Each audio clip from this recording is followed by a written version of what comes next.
Kali ini kita akan membahas tentang cahaya dan cermin. Nomor 1, sokle penuntun menuju pasar malam. Di sini ada beberapa sumber cahaya, kemudian ada lensa cembung ya. Untuk mendapatkan berkas cahaya yang keluar dari sokle seperti pada gambar, sumber cahaya yang harus diletakkan di titik yang diberi nomor. Jadi, dia tuh kan akhirnya lurus. Maka dia harus ditembakkan ke, kalau kita melihat dari gambar yang ini, yang warna hitam, yang berakhiran lurus ini kan di nomor 2 ya. Ini dia cahayanya harus langsung ditembakkan ke fokus. Sehingga ini juga harus langsung ditembakkan ke fokus. Fokusnya di nomor 1, yaitu jawabannya yang A. Nomor 2, untuk mendapatkan bayangan maya dan diperbesar 4 kali, maka yang harus dilakukan adalah, oke, ini kita dapat fokusnya, ini 120, 40, berarti fokusnya 120 kurangi 40, 80. Dan si bendanya, S-nya, dia ada di jarak 120 cm. Kalau dia membutuhkan bayangan maya, berarti kan si bendanya ini harus ada di ruang 4. Dan S-nya harus ada di ruang 1. Saat ini, S-nya ini dia ada di ruang 2.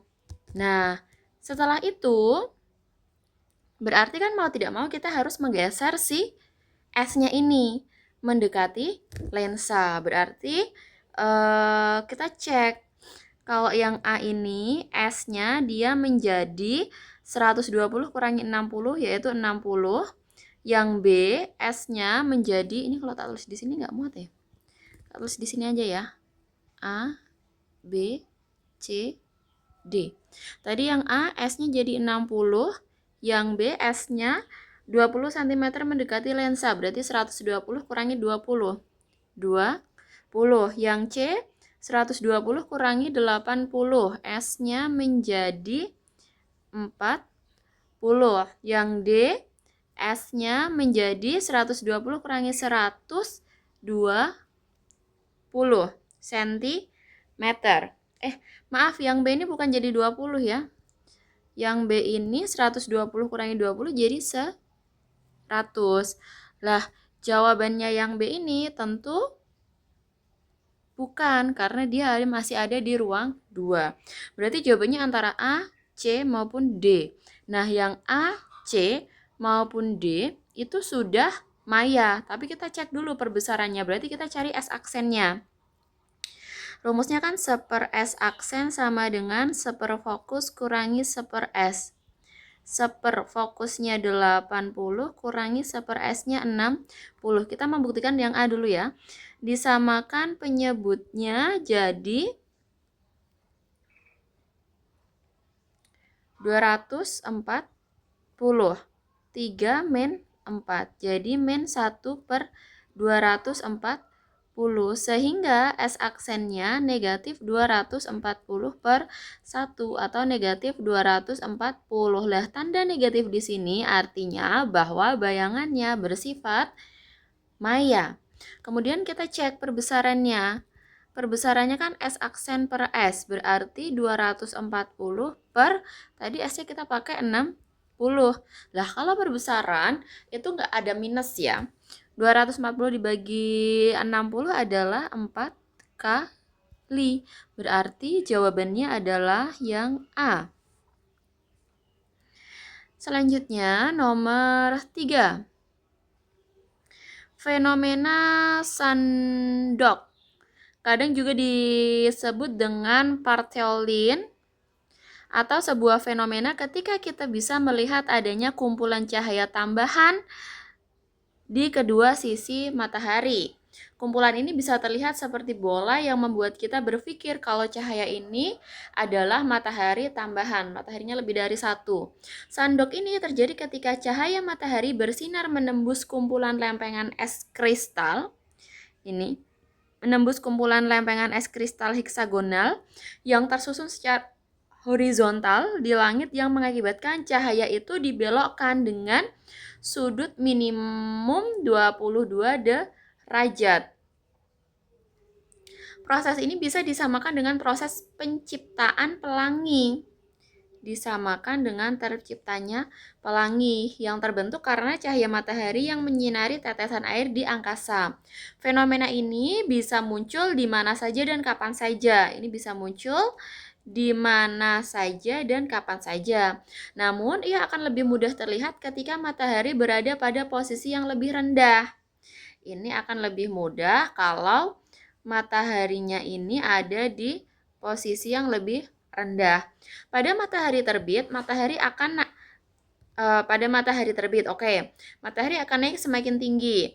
Sandok pun akan bergeser dari sudut 22 derajat. Ketika matahari tersebut lebih tinggi, sandok pun lenyap. Pernyataan yang tepat adalah yang pertama, lempeng es kristal heksagonal memiliki kerapatan optik yang berbeda dengan udara sehingga mampu membelokkan sinar matahari yang mengenainya. Benar pernyataan yang pertama.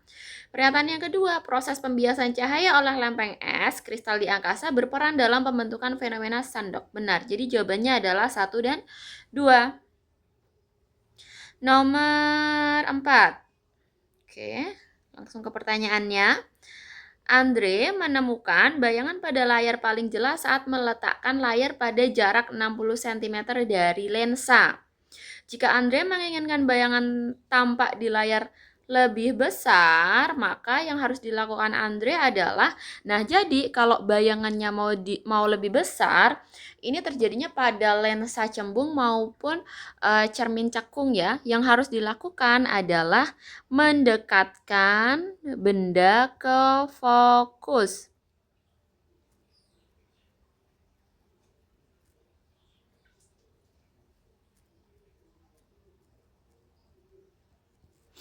Jadi, kalau misalnya bendanya ada di ruang 2, semakin didekatkan ke lensa sampai titik fokus nih, bayangannya akan semakin besar.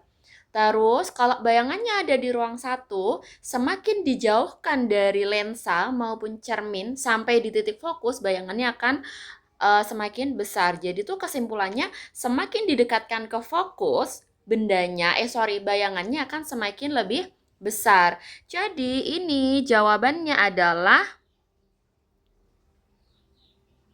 meletakkan layar. Nah, ini meletakkan layar lebih dari 60 cm dari lensa.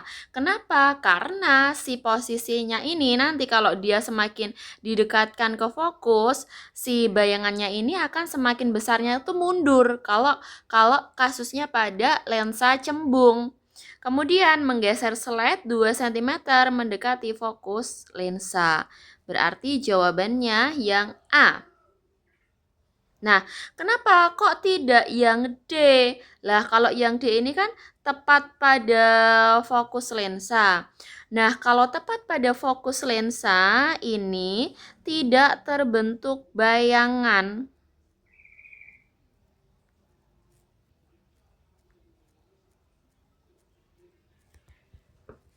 Kemudian nomor 5. Seorang dokter gigi akan memeriksa bagian belakang gigi pasien menggunakan cermin gigi dengan fokus 2 cm. Oke, kita tandai fokusnya 2 cm. Kondisi yang tepat agar dokter dapat melihat gigi pasien dengan posisi tegak dan jelas adalah meletakkan cermin pada jarak. Kalau posisi tegak itu hanya ada di ketika si S aksennya ini ada di ruang 4. Berarti kita harus meletakkan si S-nya ini di ruang 1. Berarti fokusnya, si bendanya ini harus ada kurang dari 2 cm. Mana aja yang kurang dari 2 cm? Antara A sama B. Kita cek yang A dulu ya. Kalau yang A, bendanya ini kan 1 cm dari gigi. Kita cari S aksennya dulu. 1/, S aksen sama dengan 1/, fokus min 1/, S. 1/2 kurangi 1/1. Kita samakan penyebutnya jadi 2. 1 min 2. Berarti min 1/2. S aksennya min 2/1 atau min 2. Min ini menandakan apa tadi? Bayangan bersifat maya, ada di ruang 4. Kita cari perbesarannya. Perbesarannya S aksen per S berarti 2 per S-nya tadi berapa? 1 ya? 2 kali. Berarti jawabannya yang A. Teman-teman boleh misalnya mau ngecek kenapa kok tidak yang B. Kalau tidak salah, yang B itu nanti salah di perbesarannya. Perbesarannya bukan 3 kali. Lanjut di nomor 6. Berdasarkan informasi di atas, diperoleh beberapa kesimpulan sebagai berikut. Sifat bayangan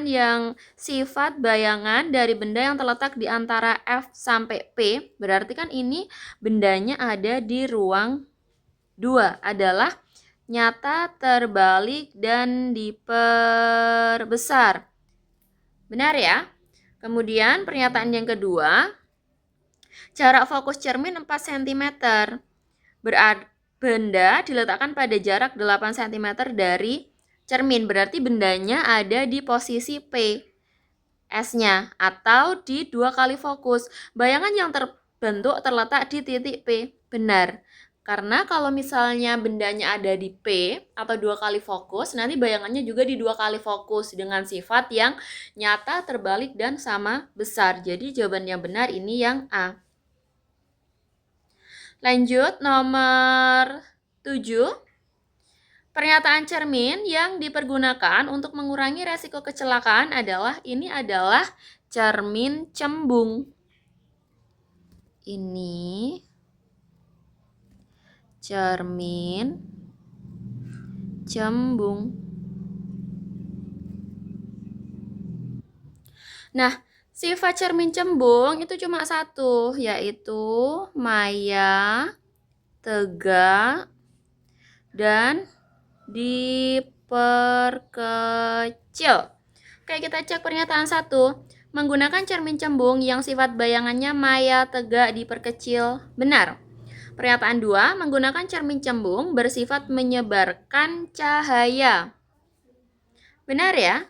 Berarti jawaban yang tepat 1 dan 2, yang A. Nomor 8, bayangan cermin. Perhatikan pernyataan berikut terkait pengamatan Rama. Oh, berarti kita harus membaca punyanya Rama. Rama adalah seorang siswa SMP di Yogyakarta mengunjungi pameran sains di Taman Pintar. Di sana ia melihat sebuah cermin cekung besar yang memantulkan bayangan. Oke, berarti yang dipakai cermin cekung. Oke, pernyataan pertama. Bayangan Rama akan terlihat terbalik jika ia berdiri lebih jauh dari titik fokus cermin. Benar. Jadi, kalau lebih dari titik fokus cermin itu kan berarti dia ada di ruang 2, P sama 3. Nah, kalau bendanya ada di ruang 2, P, dan 3, bayangannya pasti akan terbalik dan nyata. Kemudian, jika Rama mendekati cermin, ukuran bayangannya akan semakin besar. Nah, ini belum tentu. Sebenarnya, lihat dulu dari posisi dia dari mananya fokus. Kalau makin dekat ke cermin tapi setelah melewati fokus, ya bayangannya akan semakin kecil. Kemudian pernyataan ketiga, bayangan Rama akan bersifat maya jika ia berdiri di antara titik fokus dan cermin. Benar. Ini berarti kan si Rama itu berdiri di ruang 1. Kalau dia berdiri di ruang 1, berarti bayangannya ada di ruang 4. Lah, bayangan di ruang 4 itu selalu bersifat maya, tegak, dan diperbesar. Kemudian, nah ini udah ada pernyataan 1 sama 3 yang benar. Berarti jawabannya yang B. Lanjut ke nomor 9. Berdasarkan gambar dan informasi di atas, pernyataan yang benar adalah sebentar, kita baca dulu ya. Bayangan cermin cembung dan lensa cekung. Nah, bayangan cermin cembung sama lensa cekung itu tuh sama. Tadi apa bayangan cermin cembung? Maya, tegak, dan diperkecil. Bayangan yang terbentuk pada cermin cembung dan lensa cekung selalu nyata. Salah, ini nyata, ini salah. Bayangan yang terbentuk pada cermin cembung dan lensa cekung selalu maya, tegak, dan diperkecil. Betul, jawabannya yang B. Nomor 10. Jika Ferdian menginginkan benda diletakkan pada jarak 30 cm dari cermin, maka jarak tinggi dan sifat bayangan yang terbentuk adalah berarti, kita highlight dulu ya, bendanya 30 cm dari cermin. Kita cari S aksennya dulu ya. Karena kan fokusnya udah ada tuh 12. Seper S aksen sama dengan seper fokus min seper S. Berarti seper 12 dikurangi seper 30. Disamakan penyebutnya menjadi 60. 12 jadi 60 karena kali 5. Berarti satunya kali 5. 30-nya dikali dengan, atasnya kali dengan 2. 5 dikurangi 2. 3/60. Sehingga S aksennya sama dengan 60 dibagi 3. 20 cm. Berarti jarak si bendanya ini 20 cm ya. Jawabannya antara A sama B. Kemudian kita cari perbesarannya dulu. Kan perbesaran sama dengan S aksen per S sama dengan juga H aksen per H. Gitu kan? S aksennya kita dapat 20. S-nya kita tadi pakai 30. H aksennya yang dicari dan hanya dia ini 4 cm. Ini nolnya kita coret saja ya biar enak. Ini kita kali silang. Berarti 2 kali 4 8 sama dengan 3 kali H aksen. Berarti 3 H aksen. Nilai H aksennya 8 bagi 3. H aksennya sama dengan 8 dibagi 3 itu 2, sekian ya. Berarti jawabannya jelas yang A. Sifat bayangannya sebentar kita koreksi dulu. Kan S aksennya ada di 20.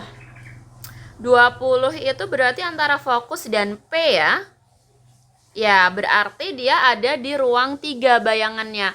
Bayangan di ruang 3 itu nyata,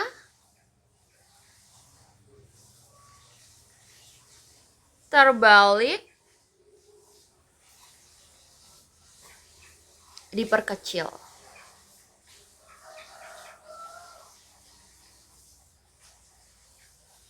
Iya, ini bayangannya diperkecil. Karena kelihatan banget 20 dibagi 30 kan dia lebih kecil.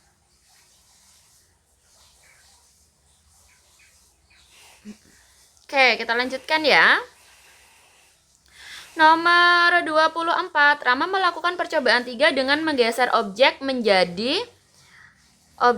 menjadi 150 cm di sebelah kiri lensa. Jarak bayangan dan sifat bayangan yang diperoleh adalah,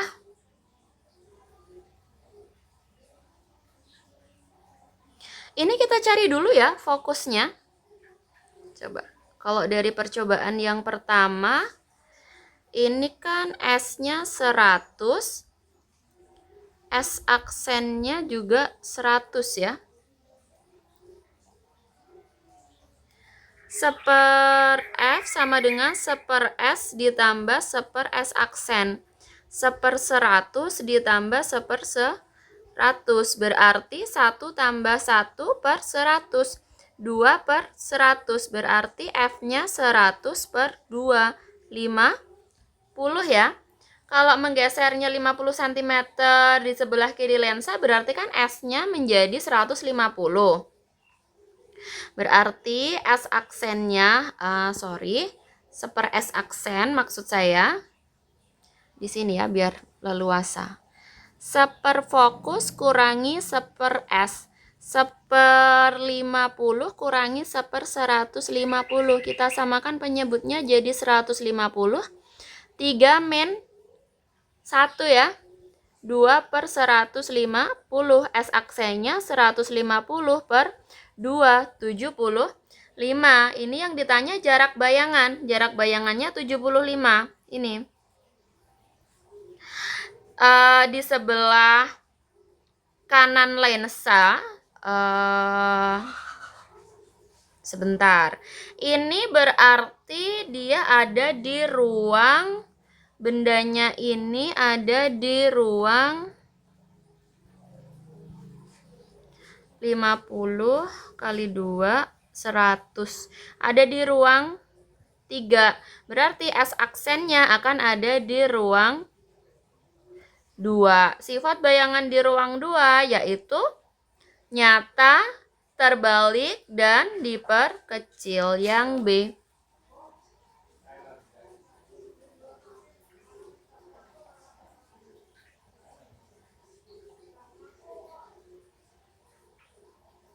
Kemudian nomor 12.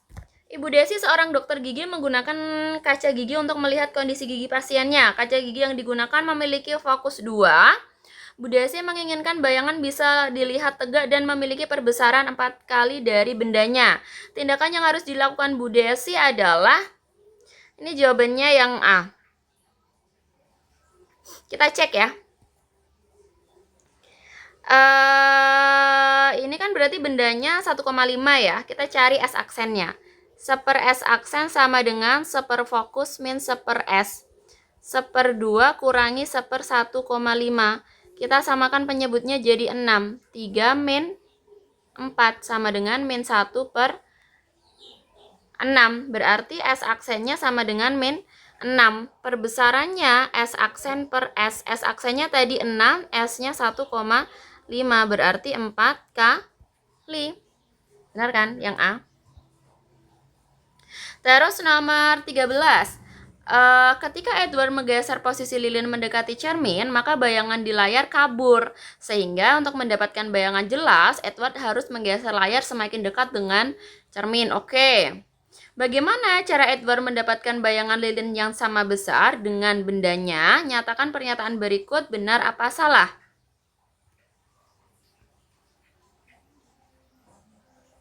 Oke, berarti dia tuh pengennya itu si benda sama si bayangannya ini kan sama besar kan? Kita cari fokusnya dulu. 1/per fokus sama dengan 1/per S ditambah 1/per S aksen. Berarti 1/15 ditambah 1/per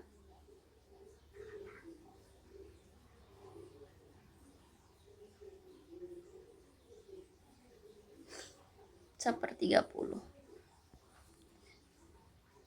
1/per F sama dengan kita samakan penyebutnya jadi 30. 2 plus 1 ya. Berarti 3/30. Sehingga F-nya 30/3. 10. Kalau F-nya 10, berarti kalau misalnya benda sama bayangannya harus sama tuh berarti bendanya harus di 2 kali fokus. 2 kali fokus tuh berarti 2 kali 10, 20 cm. Kalau di 20 cm berarti lilinnya harus digeser 5 cm menjauhi cermin. Menggeser lilin 5 cm mendekati cermin, bukan. Menggeser lilin 5 cm menjauhi cermin dan menggeser layar. Oke, pernyataan yang A ini salah ya. Mendekati lilin. Menggeser lilin 5 cm menjauhi cermin, benar. Menggeser cermin 5 cm mendekati lilin. Ini salah. Ini malah tidak terbentuk bayangan kalau pernyataan yang C itu. Kemudian nomor 14. Dengan posisi tersebut, Lina mendapatkan bayangan yang lebih besar dengan bendanya. Sekarang Lina ingin agar bayangan lilin menjadi lebih kecil dan tetap dapat ditangkap oleh layar. Tindakan yang harus dilakukan Lina adalah titik. Kalau dia pengennya lebih kecil berarti bayangannya harus ada di ruang 2. S aksennya harus ada di ruang 2. Kalau S aksennya ada di ruang 2 berarti S-nya ada di ruang 3. Kita cari fokusnya dulu aja ya. 1/4 fokus sama dengan 1/4 S ditambah 1/4 S aksen. 1/14 ditambah 21 tambah 14. 35 ya. Disamakan penyebutnya jadi 70. 5 plus 2. 7/70. Berarti F-nya 70/7. 10 cm. Berarti si bendanya ini harus digeser. Kalau ruang 3 itu kan berarti dia harus melewati 2 kali fokus. 2 kali fokusnya berapa? 2 kali fokusnya kan berarti 2 kali 10. 20 cm. Berarti lilinnya harus terletak lebih dari 20 cm. Pernyataan yang A, menggeser lilin mendekati cermin sampai jarak kurang dari 20 cm, salah. Menggeser lilin menjauhi cermin sampai jaraknya lebih dari 20 cm dan menggeser layar mendekati cermin. Ya, benar. Jawabannya yang B. Oke, saya mau mengkoreksi jawaban yang di atas tadi. Saya mau cek ulang. Nomor berapa ya tadi? Oh, ini. Jarak bayangan. Bukan. Yang atas.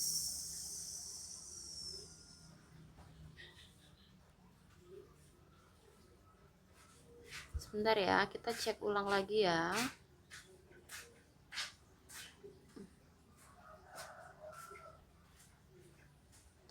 Mana tadi yang diperkecil tuh? Oh, ini nomor 10. Ini S aksennya 20. Iya ya, benar. Oke. Begitu teman-teman. Kalau misalnya ada yang kok ini belum? Oh, berarti belum selesai, guys.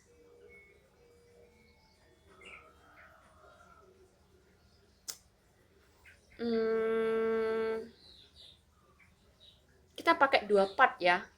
Part selanjutnya nanti akan segera saya upload. Terima kasih. Bye-bye.